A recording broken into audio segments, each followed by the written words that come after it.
What I'm trying to say is that life is a marathon and so is your career. And the truth is, you're not going to be productive or successful if you're dead. So only when you're alive do you have the time and the energy and the health to be able to invest in your career. Welcome to Brave.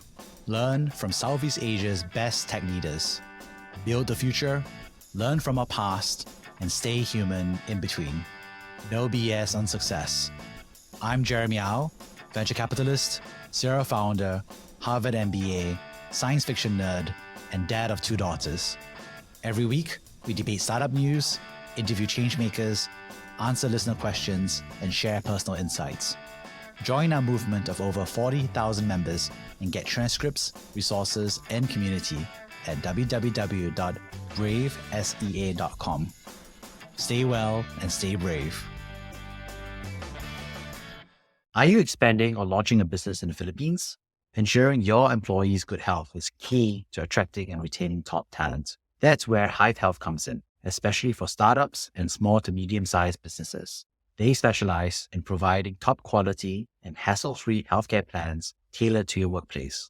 Learn more at www.ourhivehealth.com. Hey everyone, good to see you all again. I recently had the opportunity to hang out with Jia Chuan. He's an old friend of mine. We're both 36 years old. We're eating tacos. And we were just remembering the fact that 18 years ago, we met each other in the army and dug trenches together and were buddies. And now 18 years on, we're now 36 years old. He took the opportunity to ask me and say, hey Jeremy, what's something that you've learned in your 30s? What's something that you've changed your mind on? It was a really good question and I thought about it. And I think the thing that popped out straight away was the fact that, frankly, the human body is a biological creature, an animal, not a machine. What do I mean by that? Well, when I was younger, I was very into mind over matter. My school was very much about officer, scholar, gentleman, and we'll focus on being an athlete, being a high performer, about discipline, about virtues, and working very hard, and perseverance. And these were all things that I obviously really value today as virtues. What was interesting though was that at some level, there was also this belief of mind over matter, kind of logos or logic over the flesh, weakness. And it was an interesting reflection because when I was a teenager, I could do things that made sense, like work very hard, study on time. But I also do all-nighters. In the army, I would push myself to the limits. I would not sleep for 3 days and 3 nights while navigating the jungle. So I think there's a lot of truth in the sense that you can really push your body beyond the limits of what you humanly thought possible, especially when you grew up in that middle-class childhood and you were able to always be in a comfort zone, right? And so the fact that you're suddenly in the cold or in a monsoon rain or sleeping in the mud or being lazy and then suddenly being in a position where you're like, okay, now I can run my 2.4 kilometers in 8 minutes. I can navigate the jungle. You can really use your mind to push yourself. Unfortunately, I think that sense of belief actually has its limits. And I think that's something that I discovered slowly over time. So what I mean by that is in my 30s, I've obviously been a consultant where I've been working for a company. I've been a founder of one company, then went from a Harvard MBA and then built a second company. And throughout this entire time, I was a very big believer in working extremely hard. I would always work Monday to Saturdays, effectively from 9 a.m. to about 8 p.m. consistently. The reality is that this belief of mind over matter was really useful in my early career, especially in my early and mid-20s, because I was working at Bain as management consultant. I was building my first startup, and there was a certain linearity, predictability of the work that let me be able to push and honestly burn the candle both ends. Frankly, I don't think I would have had a success without that mindset of really pushing my body to the limits. Unfortunately, this belief began to show its limits in my 30s, especially because I was going through my Harvard MBA, I was building my second company, I was venture capital. These are professions that are a little bit rounded in terms of what is that needs to be done. The fact that we're now older people. I remember that I was working effectively Monday to Fridays, kind of like 9 a.m. all the way to 9 p.m. And on Saturdays, I'll work a lighter load of 9 a.m. to 5 p.m. I work with my co-founder the strategy sessions and then do my follow-ups. And I would try to have a break on Sundays and I'll probably start work on Sunday night in preparation for morning. So I was doing effectively about a 70-hour week. And the truth is, it worked, right? The fact that I was able to found a company, rally the team, fundraise in those early days. Unfortunately, one thing I realized was that I was just getting more and more tired. I was just getting more and more exhausted as I worked, and I would push myself harder because I was like, I shouldn't feel tired. I shouldn't take a break. And so I pushed myself because it was what worked for me the past. And years later, I was able to take the opportunity to test myself for vitamin D. And the reason why was I was inspired by a family member who tested for vitamin D. Unfortunately, tested deficient for vitamin D. I was like, you know what? I'll test myself. And when I tested myself, it turns out that I only had about 15 nanograms per deciliter. And that effectively means there's above average, there's below average, there's insufficient, and then there's vitamin D deficiency. And one of the symptoms of a vitamin D deficiency is fatigue and low energy. And so there's an interesting dynamic where, hey, I didn't have vitamin D because I wasn't exercising, I wasn't eating enough fish, I was out sunshine. So all these kind of like fed into this vitamin D deficiency. And I also didn't know about this, so I couldn't take supplements. And then that in turn fed my lower energy levels into my work and so on and so forth. And so to some extent, your body has this homeostatic system to keep itself in check, and this kind of going sideways and going off the train tracks. And it makes me wonder to myself, like, hey, if I had known about my basic human biology, if I had known that I could keep my body within specifications, and if I just taken a vitamin D supplement, then I wouldn't have gone to all of the various measures and techniques, because I would recognize the fact that my body is a human biological system that requires vitamin D to function. And that was an interesting example where I was trying to push myself to work harder. Actually, what I really need was a vitamin D supplement, because unfortunately I'm made of flesh and hormones and vitamins. The fact that we're biological creatures has also become more obvious now that I've become a parent. I am the happy father of a 3-year-old girl and a 1-year-old girl. And it's kind of funny how obvious some of this stuff is. We want both kids to eat healthy, to play, to run a lot, to be out in the sunshine, to be around their friends for socialization, to be loved, that, you know, in down times that they have support, and in happy times to reinforce the lessons I've learned. And we know that these things are not only things that we want for the kids because it's the right thing to do, because it's the responsibility of parents to structure, but also because we know that environment is actually the best environment for them to learn. Because when you have all these things, your body naturally converts the environment, the sensory inputs, and feeds that into an understanding of the world that's much stronger than it was before. We obviously understand the opposite of that, which is that if the kids don't have enough sleep, not having the nutrition, if they're around a lot of distractions and beeps and whistles and things, guess what? They're not going to focus at class. They're not going to be thinking about lessons. They're not going to be receptive. They're going to be cranky. It's very obvious with children that those are things we need to do because it's the healthy thing to do, but also it's the thing that lets them be able to have the foundation to be great learners. So if we know all this for kids, then why do we treat ourselves so terribly, right? Why do we treat ourselves like shit? Why do we treat ourselves to cubicles where we barely even do those 5,000 to 8,000 steps a day, which is a quantitative limit that we would naturally have if we were just outside or perambulating normally outdoors. We don't give ourselves sunshine. We eat takeout and processed food, and we eat them at a desk, and then we hang out with people we don't like, and we don't give ourselves the proper self-care. And then we go home and we stare at screens all day long. It's kind of funny that something that we wouldn't do for our kids is something that we do to ourselves because we're adults, right? You know, because mind over matter, we're now big people and we can push ourselves to the limit. And I think that's a no-brainer, but it's also funny where it just doesn't come together for us as adults. The way that I think about it is that everyone knows that if you're critically unwell, then you're not productive. What I mean by that is that if you or I have cancer, everybody will expect us to prioritize our own health and recovery and hopefully fight cancer and beat it rather than focus on work. And as a result, we know that work is going to become a second or third priority if we're lucky. And so as a result, the productivity and results of that work is obviously going to slide. In society, we all know that no matter what the cost is, we've got to take care of our own health first, especially when we're critically unwell. The awkward reality is that all of us are going to die someday. Something's going to get us, whether it's cancer, heart attack, Alzheimer's, something terrible is going to happen. It's because our bodies are biological organisms that are designed to grow, reproduce, repair itself, and then over time it starts to fall apart. And obviously lots of doctors are working very hard on longevity to extend this out. And the biggest difference that we've learned over medicine is that it's just a function of fixing various crises, fix the heart attack, fix the stroke, fix the Alzheimer's, but also it's about all the preventative health that comes into it, which is that we need to take care of our bodies, get enough sleep, well, avoid toxins. All those things will accelerate when those conditions that are out to kill us one day, this time shifts it all the way to an earlier chunk of our life. So instead of falling unwell and having a health span at the age of 80 or 90, now you're falling unwell at the age of 40 or 50 because you weren't taking care of your body in your 20s or 30s. What I'm trying to say is that life is a marathon and so is your career. And the truth is, you're not going to be productive or successful if you're dead. So only when you're alive do you have the time and the energy and the health to be able to invest in your career. My mentor once told me that someone who's successful and dies at the age of 40 versus somebody who reaches the same level of success when they're 60 years old. Well, the truth is, everybody would want to be someone who reaches success at the age of 60, lives to the age of 60, rather than the person who reaches the same level of success faster in an accelerated way at the age of 40.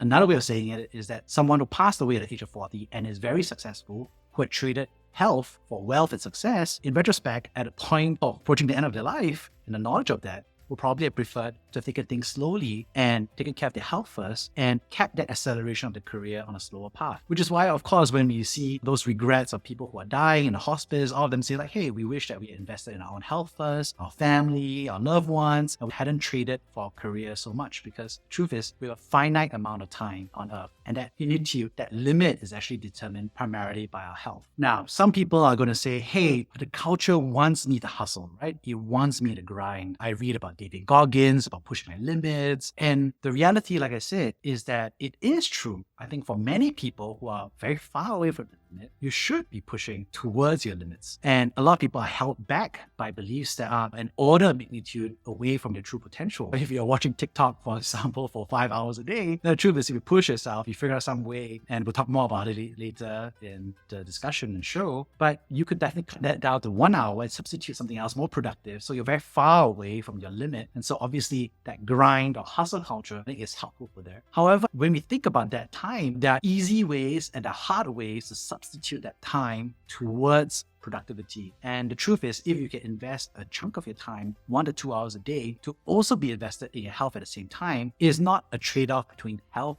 and productivity, but that investing in health lets you be more productive. And your productivity actually allows you to invest more time and resources in your own health. So let me give you an example of my own life. The truth is, I enjoy to procrastinate. I mean, everybody does. You have this list, I have the systems, I'm getting things done, I'm the data island, I've done all those things. And the truth is, I have a to-do list of like hundreds of items because I would do this. I think of different pod scripts I want to write. I think about different startup ideas that are pretty cool. I think about funny products to build. These are all the things that are buzzing in my head. I just write them down as like something to do in the future, something to carve out time for. Now, obviously, there's a lot of productivity work that you can do. You can time box it, you can schedule it in, so forth. But what I realized was that I was always kicking myself a little bit, which is, okay, I have hundreds of items. I hate myself because I'm getting nowhere done. I'm only knocking off 1 item a day or 2 items a day, especially for those bigger projects. And obviously, like I said, there are ways to structure and do those individual things. However, I think what I kind of came to understand is that there's both good procrastination and then there's easy ways to solve for procrastination. And most of it is not bad procrastination, but those are the vast majority is actually good procrastination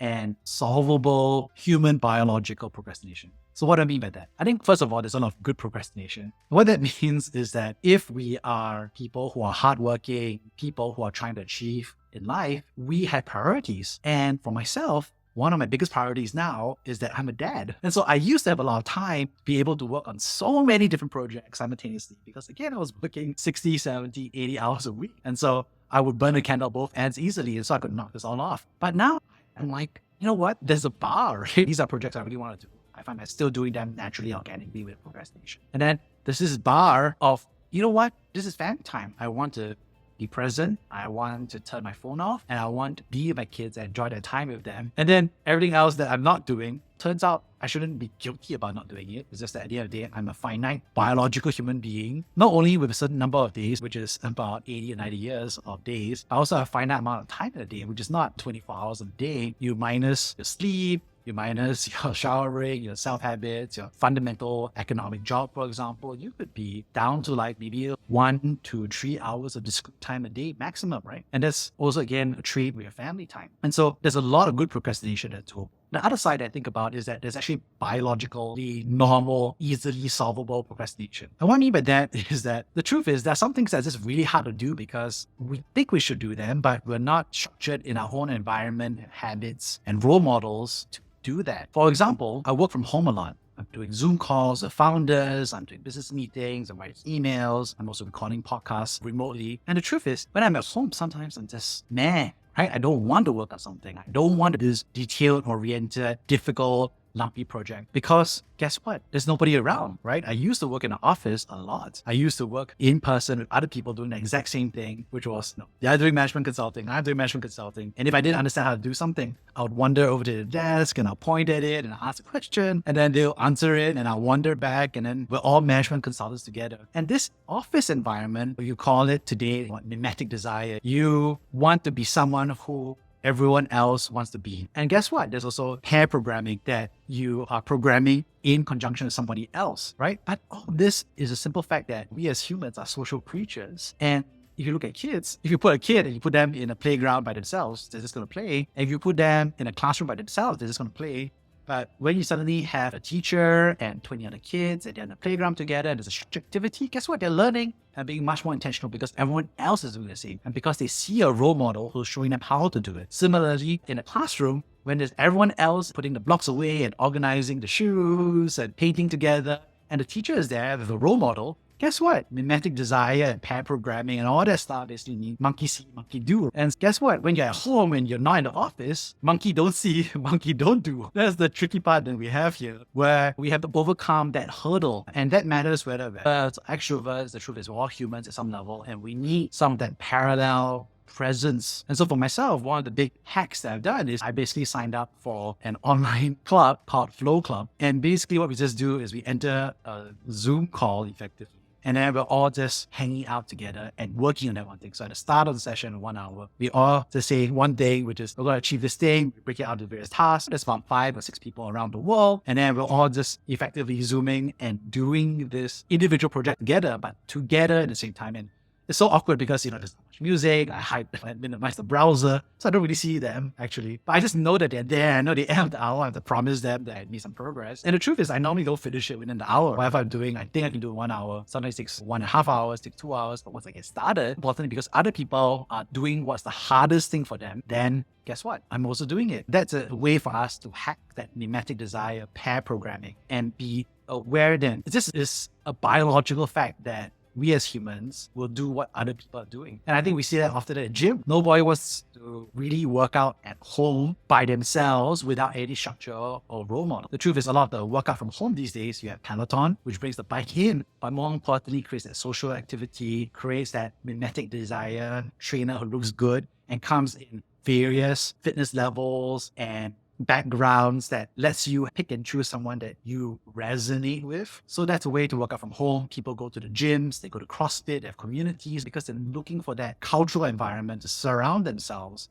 with the role models and the peers, and even perhaps folks who are junior to them. And then you have that 3 layers where you're there looking up and down, and as a result, you're part of it. And that structure lets you be there. And it's not because it's an intellectual thing to do, not because it's the cognitive thing to do, have a structured community to be part of, but it's just that we as humans are just biologically wired to monkey see, monkey do. In conclusion, I've learned in my 30s that it's important to take care of your health, because taking care of your health lets you improve your productivity, and improving your productivity is a mindset that can help transform the way you approach health. So instead of spending 10, 20, 50 hours on your health, that's not what I'm saying. But if what we're doing is being like, how do I be as structured as possible with my own health? Make it a priority, right? So how do I fall asleep at a certain time? How do I control my environment when I sleep? With my earplugs and my eye mask? How do I wake up on time, get my sunshine, get my vitamin D? These are all things, obviously, that can be regimented or structured using a productivity mindset. But the truth is we're doing it because it makes us feel better. It makes us feel in control in our life. It makes us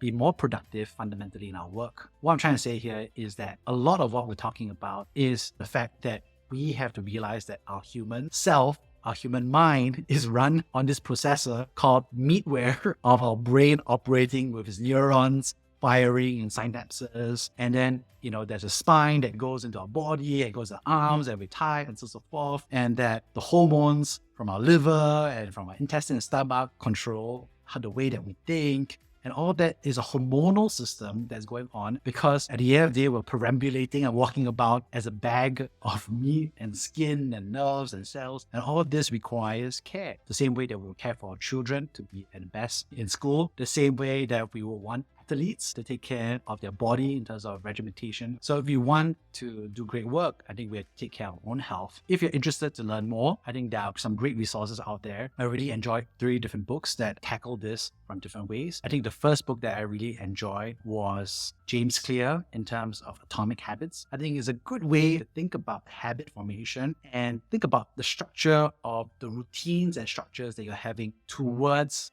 work. But I think that he totally doesn't talk about the biological piece of it. The second part that I thought was interesting was Nia Ayel, Indistractable. I think it's a good book about how to control your attention and focus. And I think it talks about the mechanisms of why the human wants to be distracted and how they focus versus what the industry is doing to hook and click on your focus. And so I think there's a good dynamic there. And the third is the book Outlived by Peter Attia, which is about longevity and about the human body and the different systems about increasing the lifetime of your time on Earth, but also talks a little bit about energy levels and the various biological systems. And he writes it in a way that is very understandable in terms of science, but also understanding the cause and effect. And then you put those 3 books on one side, I think some good podcasts I really enjoy. One of them is Reboot.io, which is a podcast about human leadership by founders, by executives, about their own life and how their past experiences affect the way they perform today and what they would do differently in terms of performance. And the other one that I really enjoy is Huberman Labs. It's a podcast that talks about saunas and longevity and running and protocols. But I think he does a good job explaining why it links to your peak productivity today and how you can be much more efficient about how you take care of your body. So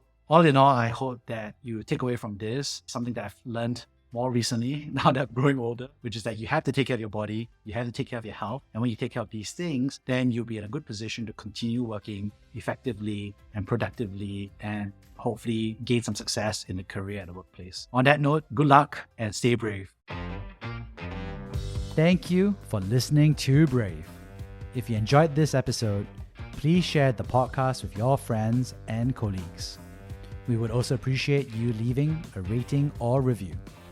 Head over to www.bravesea.com for member content, resources, and community.